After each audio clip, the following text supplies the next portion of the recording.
Hello, everyone. All right. Hey, Sarge. Just thought I'd give this a shot. Are you still with me?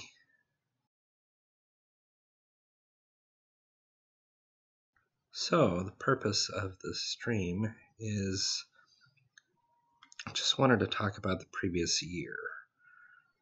We had the crazy Supreme Court confirmation hearings. That was totally nuts. It never should have quite gone the way that it did. I mean, that drug out for way longer than it should have. Then we went through the election results, and that was absolutely crazy how that turned out. I mean, who was expecting that the Democrats would retake the House? That was completely unexpected. Everyone was thinking that Trump had it down pat and that they were going to sweep the House and continue to pick up seats in the Senate. That didn't happen, but the seats in the Senate did happen, and it's just one of those things they're just going to have to keep an eye on during this upcoming year with the way the Democrats getting sworn back in and having two separate houses. Trump's going to have to work even harder to convince people that it's the way America is supposed to be right now. With a Democrat House and a Republican-controlled Senate, still means he can appoint additional members to the Supreme Court should a vacancy arrive. Pretty cool thing with Ohio that their senators and their congressmen within the state legislature of Ohio, they achieved a Second Amendment victory, and that was awesome, and that's something that they can be proud of. And this legislative session that they've completed in 2018, that's something that was totally legit. Here in Washington State, we had the total opposite. We had a ballot measure 1639 that passed and required that people would have to be more particular about their semi-automatic firearms.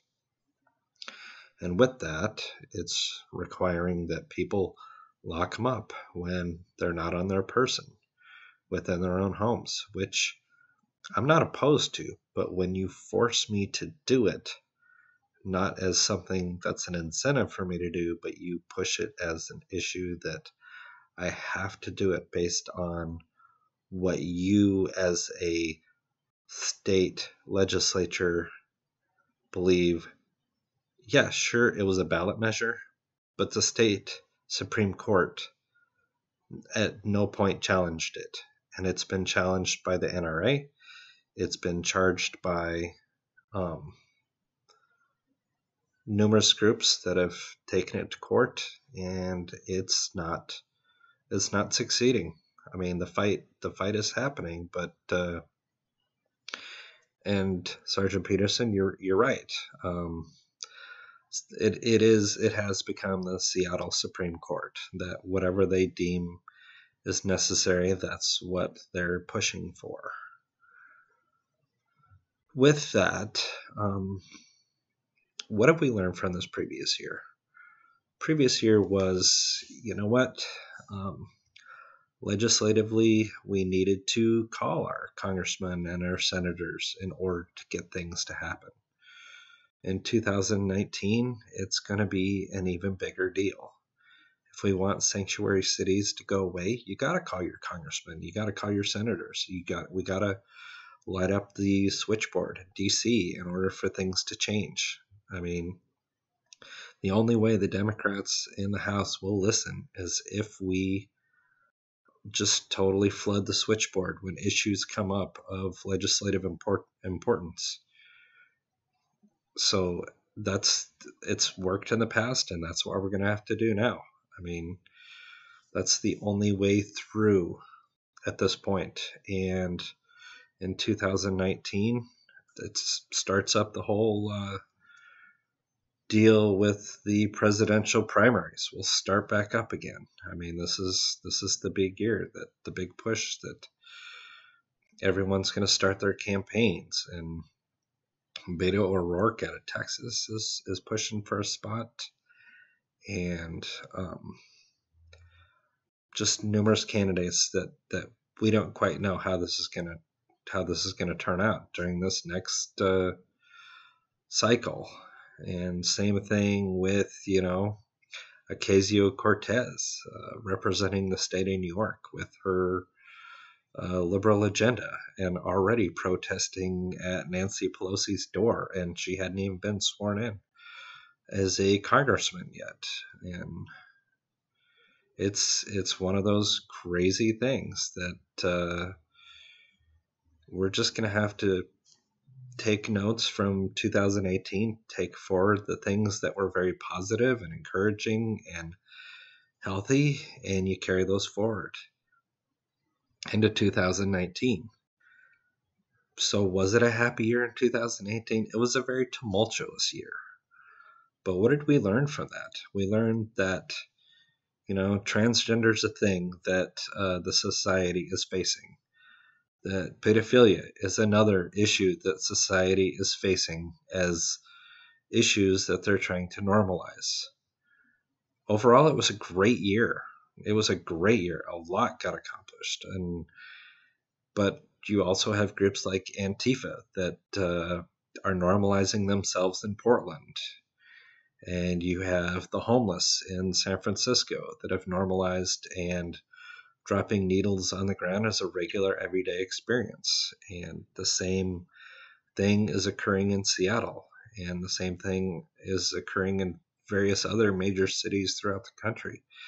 And if people aren't willing to contact their city council and their local county representatives to deal with these issues, then you get what you're willing to put up with. I mean, the issues of the day, if you're not willing to be that citizen that is calling the switchboard of your city council, going to the meetings, same thing with the county meetings. If you're not going to the meetings and making comments, if you're not being active, then you get what's coming to you. The same thing with the issues of normalization of pedophilia. If people aren't willing to stand up and say no, that this is not acceptable, this is the line that you will not cross, if we're not willing to do that, it will become a normalized issue. We saw that during the Supreme Court confirmation that they got their word out. They protested. They did everything they could to prevent that from happening.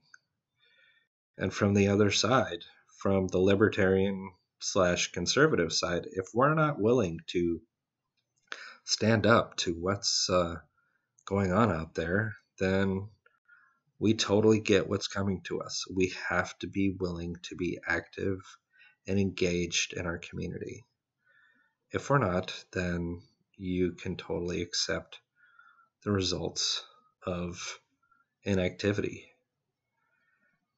There's all sorts of, legislative agenda that if you don't make a comment when there's the opportunity to make comment, they accept comment on the legislative things that are coming up.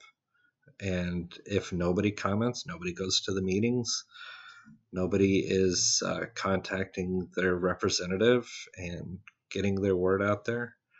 Oh, absolutely, Sergeant Peterson. We all have jobs. There's very little time for activism. However, but the opportunity is when you can use social media to get on their Facebook page, when you can contact their office through an email, just getting online and using an email that's like pre-filled, and all you got to do is fill in the issue that you are concerned about, and it will get to that legislator, be it a congressman, be it a state representative, state senator, and a senator and U.S. senator. With social media and with the fact that they actually have email addresses, that's one of those, we can do what we need to do to absolutely tell our representatives what we think. And it doesn't take a whole lot of time these days with just dropping an email on them. That's just one of those things that if you're willing to do it, then at the very least, their staff member has to read it. So at least make the effort. I mean, no, I don't have time to be an activist either. Not at all. But I have time to send off an email if I'm willing to stand up for my rights, especially with an upcoming agenda item here in the state of Washington where they want to reduce high caliber clips, high capacity clips. They want to go the same route as California and reduce the number of rounds in a magazine down to 10 rounds as a limit. So if you had additional rounds in your custody, you could maintain those in those magazines. But from that point further, you wouldn't be able to online order. You would not be able to buy them from a retailer. That's on the agenda for 2019. And in order for me to preserve my right to high capacity magazines, even for a 22 rifle, if you want to have more than 10, then I'm going to have to make comments with my state representatives. Yeah, I'm not going to accept them putting limitations on my right as a person that upholds the Second Amendment. That's just uncalled for. That is just not an acceptable way to live. If you're willing to accept what they offer you, then you get what's coming to you. The same deal. Yeah, exactly. High capacity mag sergeant. Today's 30. Tomorrow it's 10. Then it's 2. And then they eliminate the opportunity to purchase ammunition. And then next thing you know, if you can't purchase ammunition, they'll eventually ask you to turn in your firearm. Once it's fully registered, they'll ask you to turn it in, or they just won't let you. They'll come search your house later on down the line if that's in their purview, if they decide to clamp down. And it's funny to me that in the country of Brazil, their president has reauthorized firearms because he's noticed that the homicide rate in Brazil has increased since they reduced the opportunity for people to maintain firearms and self-defense. So he is reinstating their ability to... Hey, Trevor, welcome. He's reinstating in Brazil their ability to purchase firearms for the means of self-defense. So that's totally... There's still hope there, as long as all of us are willing to stand up and say no, as long as we're willing to elect senators and congressmen and state senators and state congressmen that represent our views. We have to do that. We have to seek our own good in this. If we're not willing to do that, well, of course, he's going to limit it, Sergeant. I mean, of course. He doesn't want an uprising in his country. But, hey, if you're willing to he's willing to give towards self-defense in his country. He would like to reduce the homicide rate. And in our country, the Democrats would like to escalate the homicide rate and mirror image what's going on in Chicago and have that be the standard across the country as they see it. That's the route that we should be headed. That, you know what, they want a higher homicide rate. They want people on with minimum wage jobs or on unemployment or on government assistance, and they prefer as many illegals flooding our country as possible because that's where we're headed. That's the route they want to take because they know that that's a voting bloc that they can support with free handouts. Which begs the question, if they're offering the handouts, where's the money coming from? Or is that just the means to break our country by extending the debt to the point where it bursts and our economy comes crashing down? Because if our economy comes crashing down, they get to rebuild it in whatever fashion and form that they desire. If they want it to go to socialism, so be it. I mean, a broken system allows you to rebuild it in whatever fashion that you want it to be. Right now, they've instilled the fear of tyranny. I mean, they think that, you know, if they get people believing that Trump is the first sign of tyranny, well, what happens after him? What, you know, how much further down this hill do we go? I'm not afraid because when people, we don't fear the government. The government currently realizes that there's enough people with firearms out there that are willing to stand up and fight to preserve their freedom. And if they don't disarm the populace, then they're afraid. But the minute they're able to disarm the populace, then we might as well be Venezuela at that point, because a disarmed populace will follow wherever you lead them, like sheep to a slaughter. If that's, oh, absolutely, Sergeant. They fear our government because they're afraid. At this point, the IRS is going to come knock on your door and audit you and throw you in prison just for tax evasion. I mean, that's been demonstrated with plenty of our actors and actresses that have been caught not paying their taxes, and then they see those guys get thrown in jail. Oh, absolutely. The indoctrination centers known as our schools, they teach that.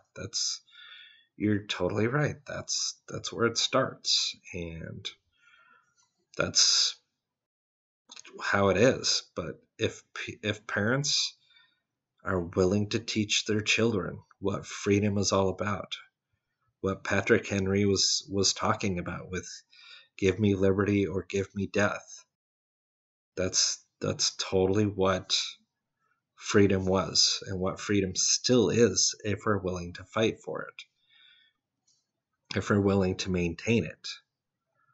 Paul Revere didn't ride strictly because, you know, the British were coming.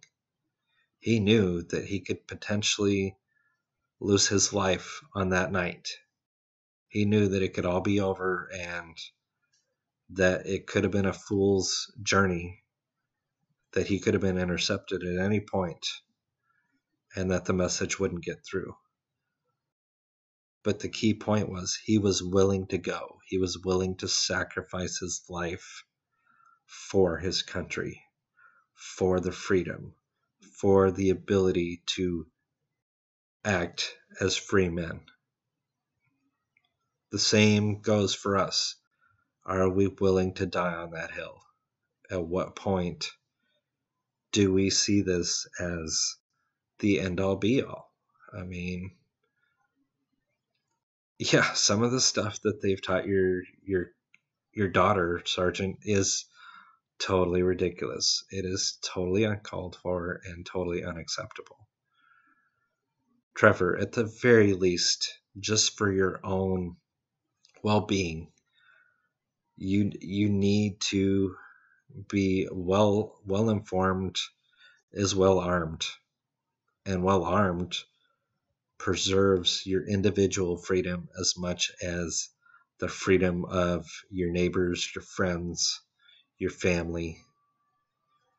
Because at any point, I mean, you've lived closest to it, Trevor, with Katrina having hit your home state. I mean, that's the demonstration of what happens when the crap really hits the fan and you're expecting the government to come in and save you, and yet they were confiscating weapons from people that were trying to defend themselves to avoid the looting and the conflict that ensued. I mean, people were willing to break into houses and cars and everything else just to find a meal and find shelter. I mean, it was pretty much every man, woman, and child for themselves at that point. And everybody's heard of that one neighborhood that in New Orleans that they all got together and the police and rescuers were trying to get to them and they were holding out as long as they had the ability. And it wasn't until they felt that order had been restored that that neighborhood was willing to receive any kind of aid. Yeah, exactly. Sergeant, totally. Traveling across the country with a sidearm on your hip, absolutely, dude. It's one of those things. You get looks in um other states, but it's one of those, comes down to, are you willing to be judged by 12 or carried by 6? That's really what it comes down to. Is your physical security worth more than, I mean, it's to the point now that I had a buddy that he took his sidearm down to California and he felt his security was worth more than what he was going to deal with as far as legal status. I mean, at that point, you do what you have to do when you know that your safety and security is on the line. Sergeant, I don't blame you. I mean, I would have done the same thing. If I'm crossing the country and my family's with me and we're stopping in some very sketch areas, more than likely I would be carrying as well. Trevor, as far as a firearm for a first time buyer, that comes down to, you need to go to a shop with a range and then you rent something that they have and you go with the caliber that you're most comfortable with and you go with the size that you're most comfortable with. It's one of those, are you trying to be concealed? Are you trying to be open carry? It really depends on personal preference, and everyone will tell you that, Trevor, that it comes down to, I mean, 9mm, can it get the job done? Sure. Does it take a lot more ammunition to finish the job? Absolutely. Same thing with 40 caliber. It's the in between 9mm and 45. 40 caliber will get it done. I mean, absolutely. But is there a lot of ammunition for it? No, not necessarily. 357, that's another good one. 44, that's another good one. A 45, That's you know, that's one that everybody feels pretty comfortable with. Oh, revolver, there you go, point and shoot. That's the easiest thing that you can shoot. AR, well, there you go. That's another one that they're trying to ban. So you got to look at it from the perspective of that's not going to be your everyday carry. However, in your own residence, that is an opportune weapon that you can defend yourself and your family. Shotgun is another thing for your home that would absolutely need, is a necessity, because if you don't have time to grab the AR, you totally have time to grab the shotgun. And that shotgun, once you rack that shell in there, if anybody is within, earshot of you racking that round, if they have any sense about them, they're going to leave. If they have absolutely no sense about them and they are under the influence of drugs or alcohol or some opioid of some sort, racking the round's not going to make a difference. But you just got to make sure you're proficient in whatever it is, Trevor, that you're maintaining. Proficiency is key. You got to be able to load it and unload it in the dark. You got to be able to know whether it's actually loaded when you pick it up. And I repeatedly check down the barrel every time I pick it up to make sure that is there something in there. If I'm taking my magazine out, did I make sure that it was clear before I put it away? Because all it takes is one bullet in there that you mistakenly shoot through a wall. The other thing you need to be concerned yourself with, Trevor, is making sure that the ammunition that you plan on maintaining will stay within your walls, because you don't want ammunition that's going to pass through your walls into your neighbor's house. That's not what you need. I mean, you don't need that ammunition passing through and hitting the street and the cars that could be going by. And Sarge, I totally get it. Yeah, you pistols first and airs, cocked and locked and ready to go. I don't blame you. I mean, that's just common sense. That's just what you do. It's just one of those things that if you're not prepared for the situation that comes up, then the 7-second rule totally applies. I mean, the guy's 20 feet away from you, you got 7 seconds to respond. And chances are, if the guy's got a knife or a gun, it's pretty much one of those things that if you don't draw down fast enough, it could be over like that. And Trevor, yeah, absolutely. Make sure that you understand Texas law, depending on, open carry and all that. Yeah, 21 feet with a knife, but Sarge, there's nothing telling you that dude's not like rocking other stuff too. I mean, he could have a sawed-off shotgun with his knife, just waiting to get close enough to unload on you. So it's one of those, just don't let him get close enough. That's all there is to it. It's like you're saying. You just make sure that guy, if he's a threat, he's an over threat. That it's over before he becomes an opportunity to become a threat.